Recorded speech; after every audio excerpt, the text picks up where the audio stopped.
Hi, it's Dwyer. It's Friday, June the 21st, 2019. GamblersAdvisory.com, a free site. BettingAngle.us, a free site. Remember, the opinion you should follow should be your own. Just consider this video to be a second opinion from a complete stranger online. Just some random takes after I give a sports pick here. In the major leagues today, I like Seattle laying a minus 143 over the Baltimore Orioles. Again, Seattle laying a 143 over the Baltimore Orioles. Just some random thoughts on sports. First, investing, let me just say, think Bitcoin and gold. I believe for the risk takers out there, consider Dash and silver. Right? Let me say too that the crypto revolution is just getting started. These aren't tulips, because tulips didn't continually come back, continually inflate. You didn't have the market cycles with tulips that you have with cryptocurrency. You also didn't have the institutional support. Now, for those of you who are wondering if you've missed the boat, understand it's still very early in the game with Bitcoin. Right? Bitcoin has a certain popularity and network effect that's going to be hard for even better coins, and better coins exist. For example, Dash. But it's going to be hard to knock Bitcoin off the perch, because Bitcoin has become really the brand name for cryptos. It's the granddaddy of them all. It's like the Rose Bowl, right? My point to you is that because the currency is digital, you can stick a toe in the water. You don't have to risk a lot. You can buy a fractional amount of Bitcoin. So you don't have to go out there and pay $9,700 to get a Bitcoin. You can literally pay $97. Get a little taste of the action. Watch it for a little bit. Have it fit your risk tolerance, and then go from there.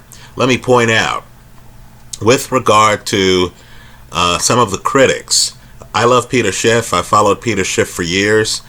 I'm just telling you that many of these critics have no idea that a lot of the complaints that they have about Bitcoin in particular, high transaction costs, long transaction time, those have been solved by other cryptocurrencies, right? Dash, Pivx, you have an almost immediate transaction time.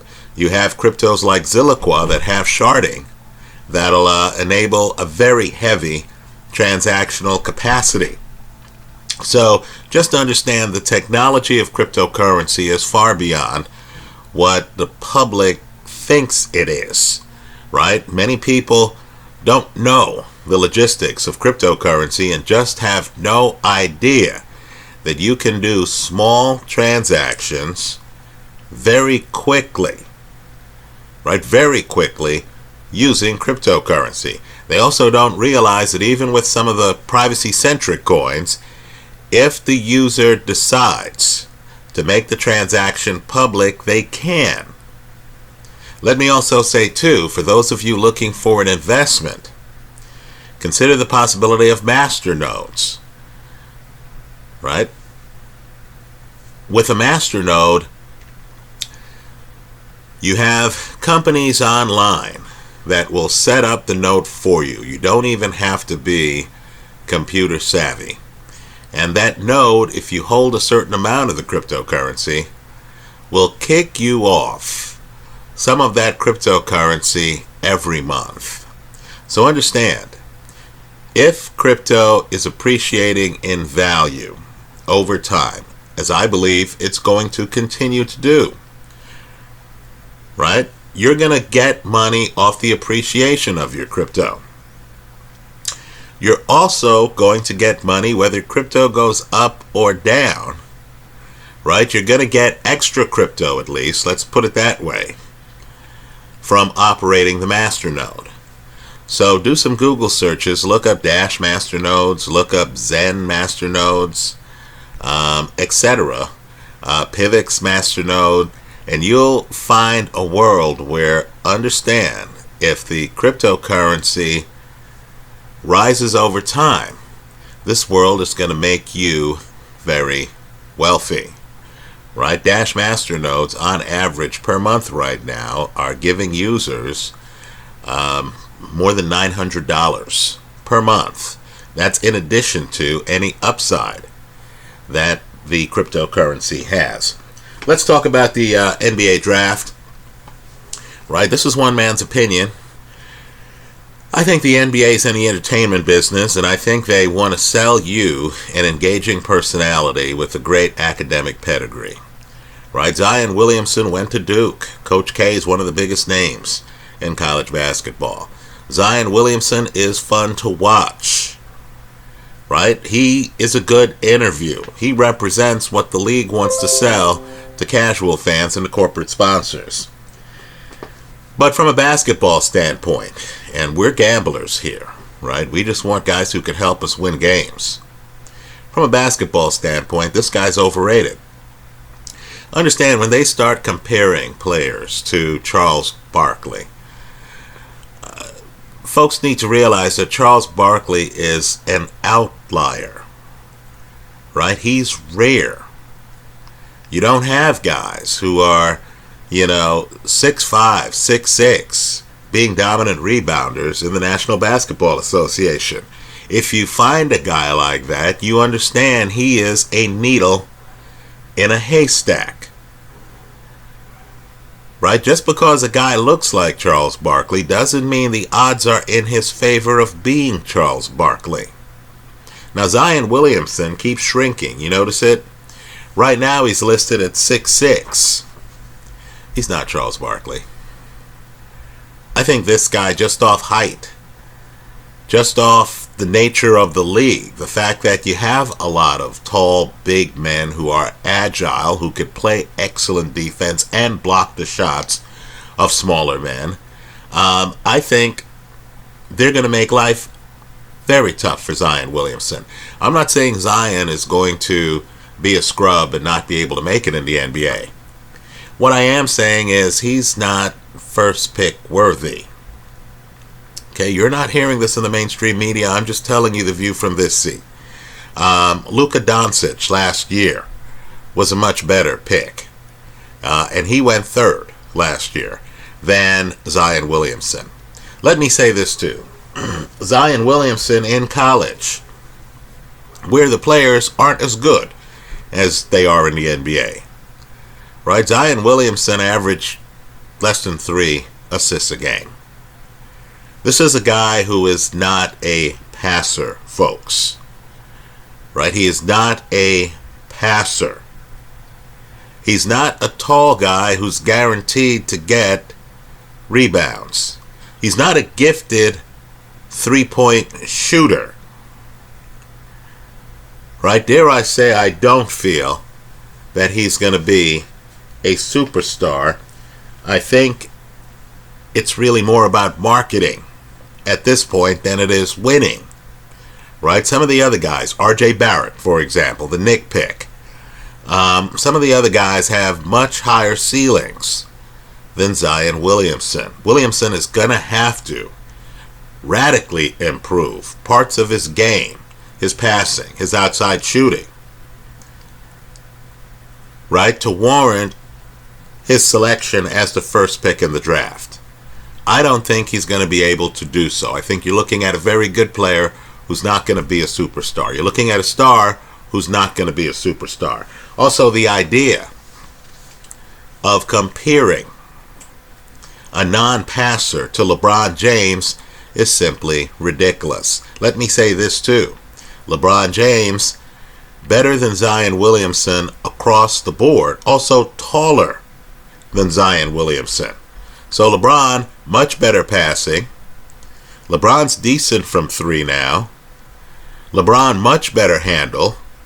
Right? I would say if there's a rebounding match for a ball coming off the rim between Zion Williamson and LeBron James, I'd take LeBron. So again, just like Charles Barkley's an outlier, LeBron James is an outlier. I don't believe Zion Williamson is either. right? My views are now on the internet. We'll see how this goes. I hope I'm wrong. I'd like nothing better than to see a new superstar in the NBA, right? I just feel that this kid out of college is a bit overhyped. Let me also say, too, speaking of overhyped, I believe the Lakers got fleeced by the New Orleans Pelicans. Fleeced. Anthony Davis missed a bunch of games last year. LeBron James, who is going to be 35 next year, whatever he does, he won't be able to beat Father Time. Right? Father Time ultimately is undefeated. I want people to look at some great players, what they did at 35. LeBron James, who missed a bunch of games last year with a groin injury, and those are the kind of injuries older players have. Right? LeBron James is going to have more injury issues. Understand, too, there's a new cute phrase in the NBA, load management. Right? Certain players will play every game. Other players, especially older players, will take off some games with management's blessing, because everyone understands that the season is a grind.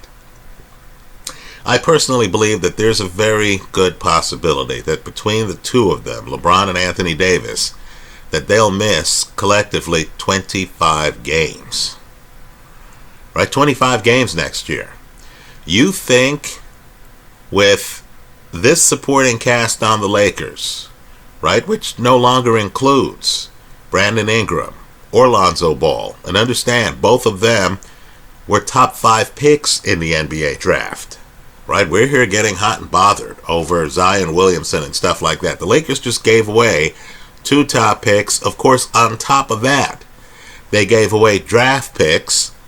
You're hearing about Rob Pelinka making a mistake, costing the Lakers millions of dollars in the negotiation and execution of the Lakers' acquisition of Anthony Davis.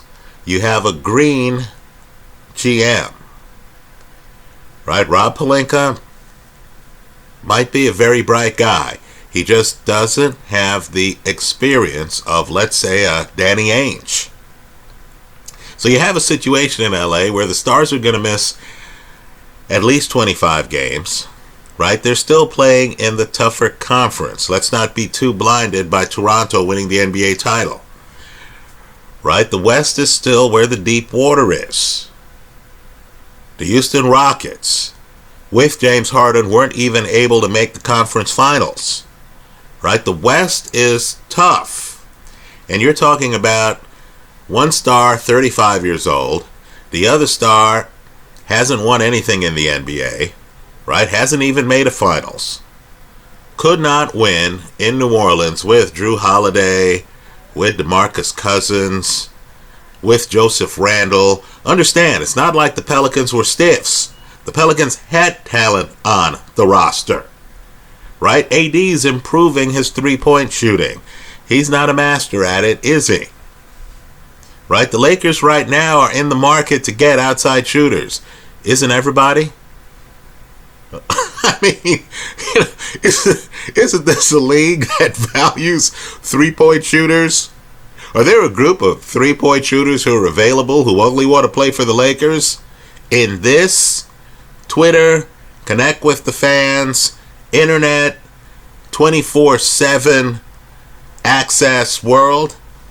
Folks, I believe what's happening is there are a lot of people my age and older who are nostalgic about the 1980s, who seem to feel that, you know, every player wants to play in New York or LA or Boston, right? That ship has sailed. Just look at jersey sales. You're going to find that, you know, a guy like Paul George sells a lot of jerseys out of Oklahoma City, right? Understand, you're filling out an all-star ballot. You're going to be thinking about guys like Giannis from Milwaukee. The fans today, especially because of fantasy basketball, FanDuel, etc., the fans know the players. in what we used to call secondary markets. These players want rings.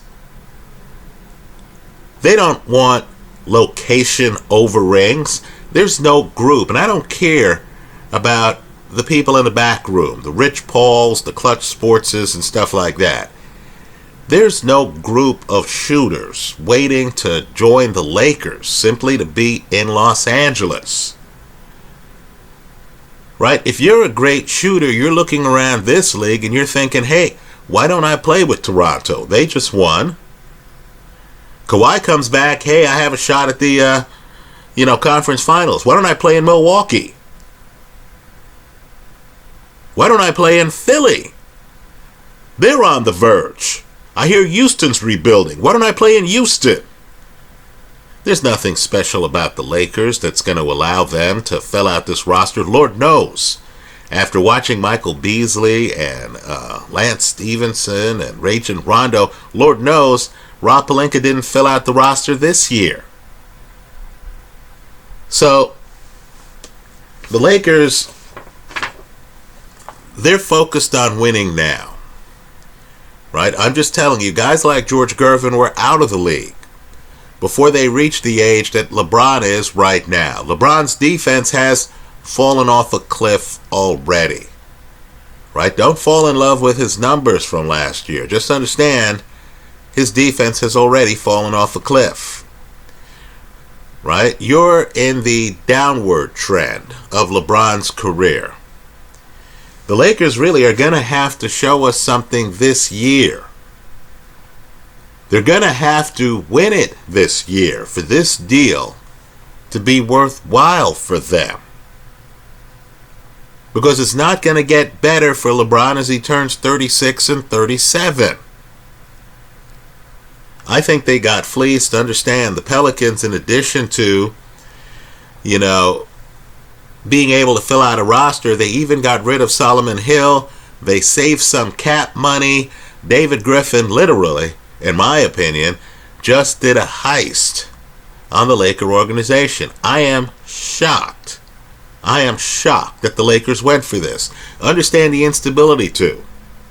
I think Frank Vogel is an excellent coach, but you have a new coach in a must-win year for the Lakers, dealing with players, AD, LeBron, who have never been on the same team in the NBA. Right? And, of course, the roster is thin. I think the Lakers got fleeced. I think once all this short-term euphoria dies down, folks are going to realize that that cabinet is half bare. Right? Last year, everyone was excited when LeBron signed with the Lakers, right? You knew at that time that you were getting a player in his mid-30s. And then, of course, everyone was shocked when, after a promising start, LeBron got injured. Folks, that's what happens with older players. Then, of course, after LeBron got injured, you started to look at this team and you realized, wow, Lance Stephenson's best days are behind him. You started to look at the teams and you started to think to yourself, wow, are the Lakers even the best NBA team in this building? Weren't the Clippers more promising? So let's enjoy being NBA fans and the enthusiasm and excitement of AD coming to LA. Right? The odds are out of whack. You're telling me that a team that didn't make the playoffs and just added a player who's never made the NBA Finals, you're telling me that that team is now favored? You're telling me that that team is now favored to win it all? Fade the Lakers. I like the under on the win total for the Lakers on the NBA futures market. Again, fade the Lakers. I'm not buying the hype. I think this team is going to have a hard time just making it to the conference finals. Forget the NBA finals. That's how I see it. Let me hear from you.